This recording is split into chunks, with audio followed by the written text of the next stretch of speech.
Go. अहानमक्तदा मयाम बोइकोकना खुरुमजरी आइगी मिंग डॉक्टर एम दयानंद एलाइस पिवारेल मिटे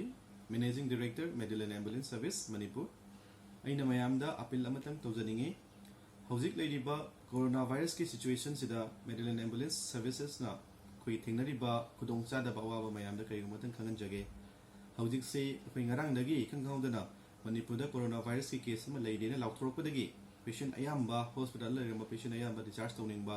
कया अमा हेंगलखी लोइना इमरजेंसी की पेशेंट कया अमसु हॉस्पिटल दगी उखतनबगी दमकता अखोइदा कॉल लेतना लागली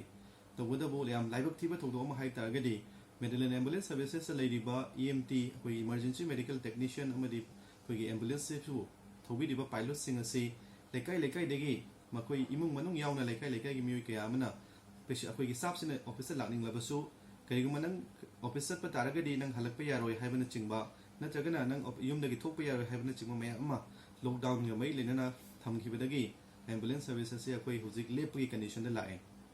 करिगुमा मेडिलन एम्बुलेंस सर्विस ना लेपखिबा तारगदी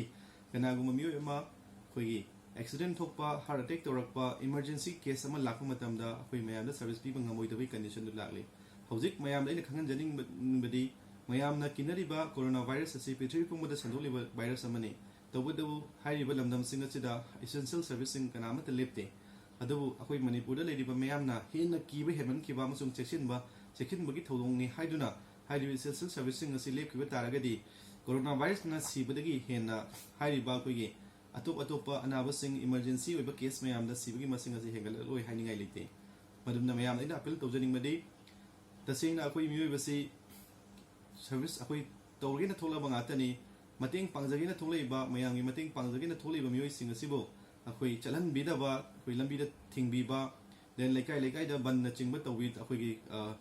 उवा पैसलगा थंबिबा चलहन चाथोक चसन याहनदबा अखोइने साबसिंग असि युमदगी पिकअप तौबा अखोइ लखतनबै गाइ थाजबा फावबदा चंगहनबिरक्तबा देन लेकाइगी मयामना मा चखरगदी अमोना युम लेकाइदा चंगबा यारोय हाइबना चिंगबा मयामसि लेबदगी साबसिंग असि थोकपु कीरगा लेरे हुजै अदुना तसिंगना अखोइ असिगी कंडीशन सिददी अखोइ मेडिलन एम्बुलेंस सर्विस असि सर्विस लेपगी कंडीशन दु लाए तसिंगना मेडिलन एम्बुलेंस सर्विस ना सर्विस लेपकिबा तारगदी तसिंगना दरकार ओइदिबा पेशेंट ट्रांसपोर्टेशन दरकार ओइबा पेशेंट मयाम अमदि अदुकी मतिक अवाबगी कंडीशन अमदा लेरगनि हाइबसे अखोइ थाजजबनि मयामना खंथबिरगा हाइरिबा इमरजेंसी सर्विस तौरिबा मियोइसिंग असि मागी थबक लाकपदा यत बिबिगनो मखोइबो असिंग मखोइना प्रोटेक्टिव मेजर्सिंग सरकारगी माइकैदगिसु अखोइ मतिंग पांगबिनबा निजरी लोइना अखोइ मेडिलन एम्बुलेंस सर्विस ना पुंग कुनबरी चुपना अयुंथिन नुंदांग खाइदना मियांगी सेवा तौबा ngahonbiu सहयोग पिनाबिu अखोइ हौजिक लेरिबा मतम असिदि अमना अमबो मतिंग पांगनबा मयाम अमा मतिंग पांगनबा मतमने मसिदा चटपा यारोय अदुगी नंग थबक काबा यारोय हाइबना चिंगबा थिंगबिबना चिंगबा मयाम तौसिलक तारगदी हेन अवाबा हेन अखोइ साथीबा मणिपुर अमा थोललोय हाइनिंगाइ लेते हौजिक लेरिबा मतम असिदा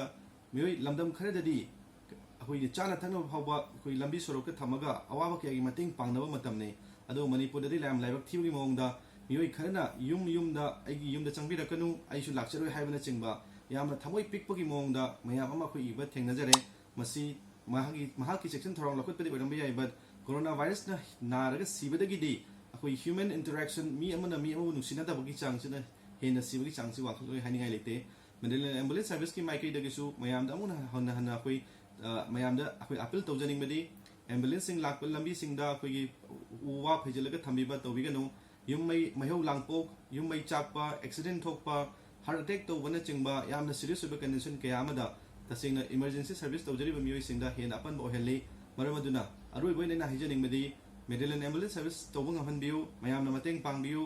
स्टाफ सिंगना युमदगी लाकपा मतमदा अथिंगबा पिबिगनु